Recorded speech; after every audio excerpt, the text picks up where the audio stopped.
আপনি কি জানেন কয়েক মাসের পরিশ্রমে স্ট্রবেরি চাষ করে 1.5 থেকে 2 লাখ টাকা আয় করা সম্ভব? আজকের পর্বটা সামান্য দীর্ঘ হতে যাচ্ছে।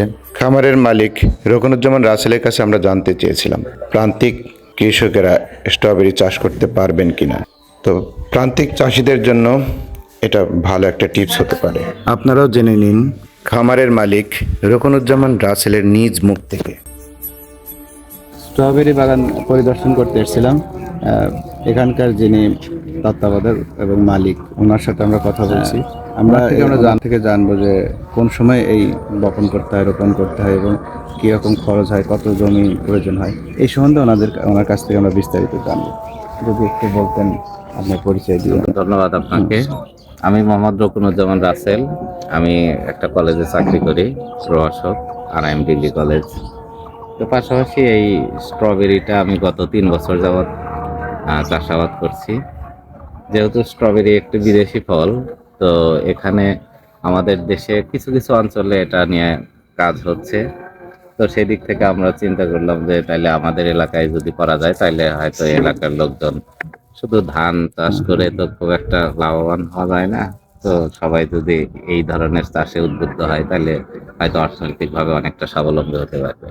তো সেই দিক থেকে আমি গত 3 বছর আগে প্রথমে এই 3 বিঘার মধ্যে প্রজেক্টটা শুরু করছিলাম। তো যেহেতু স্ট্রবেরি বিদেশি ফল, এটার মানে একটু আমাদের আবহাওয়াতে সেন্সিটিভ, মানে এটা সেন্সিটিভ একটা গাছ। বিভিন্ন ধরনের রোগ বালাই আক্রমণ করে। এটা মূলত 20 ডিগ্রি থেকে 12 ডিগ্রি এর মধ্যে যখন তাপমাত্রা হয় তখন এটা ভালো হয়। শীতের সময় ডিসেম্বর থেকে মার্চ পর্যন্তই সাধারণত এই টেম্পারেচারটা থাকে, এই সময় ফলন হয়। চাষাবাদ করতে প্রায় 1.5 থেকে 2 লক্ষ টাকা লাগে। এটা একটা বড় সমস্যা, মানে আমাদের এখানে যারা প্রান্তিক কৃষক তাদের জন্য একটু মুশকিল। এক বিঘাতে এত টাকা, মানে প্রায় দেখা যায় যে 1 বিঘাতে প্রায় 1 লক্ষ টাকার চারা লাগে। বাংলাদেশ সরকারের সহযোগিতা এখানে পাওয়া যায়? এখানে সহযোগিতা বলতে কি, যে বাংলাদেশ সরকারের স্ট্রবেরির ইয়েতে কোনো সহযোগিতা আছে কিনা আমার জানা নাই। কারণ আসলে এই সব হাই ভ্যালুর যেটা ক্রপস, এটা ব্যক্তিগত উদ্যোগেই করে। আর এটা নিজের উদ্যোগেই করতে হবে এবং সেইভাবেই করা লাগবে। যে যদি না হয় তাইলে সেই সামলানোর মতো অবস্থা নিয়ে এইসব চাষ করা উচিত। এখান থেকে কি আপনি লাভবান হচ্ছেন? লাভবান হচ্ছে আমার 3 বছরের অভিজ্ঞতায় যেটা বোঝা গেল যে আমি প্রত্যেক ইয়েতেই যদি একজন 1 বিঘা জমি আবাদ করে, সেখান থেকে সে মানে দাম অনুযায়ী, আবহাওয়া অনুযায়ী সবকিছু মিলে 1, 1.5, 2 এরকম লাভ করতে পারে।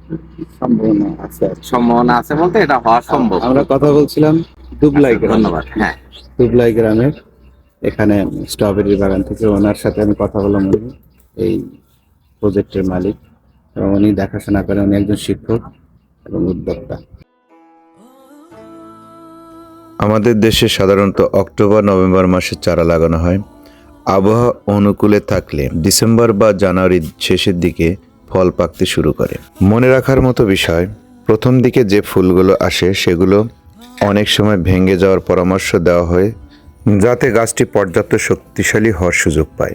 এতে পরবর্তী সময় ফলের আকার ও মান অনেক ভালো হয়। যেতে যেতে একটা কথা, গত ভিডিওতে সালমান খান কমেন্টসে বলেছিলেন যে বাইক চালাতে হেলমেট ব্যবহার করুন নিরাপত্তার জন্য। ধন্যবাদ সালমান খান। সকল বাইকারদের প্রতি আবেদন, নিরাপদ গতিতে বাইক চালাবেন এবং হেলমেট ব্যবহার করবেন।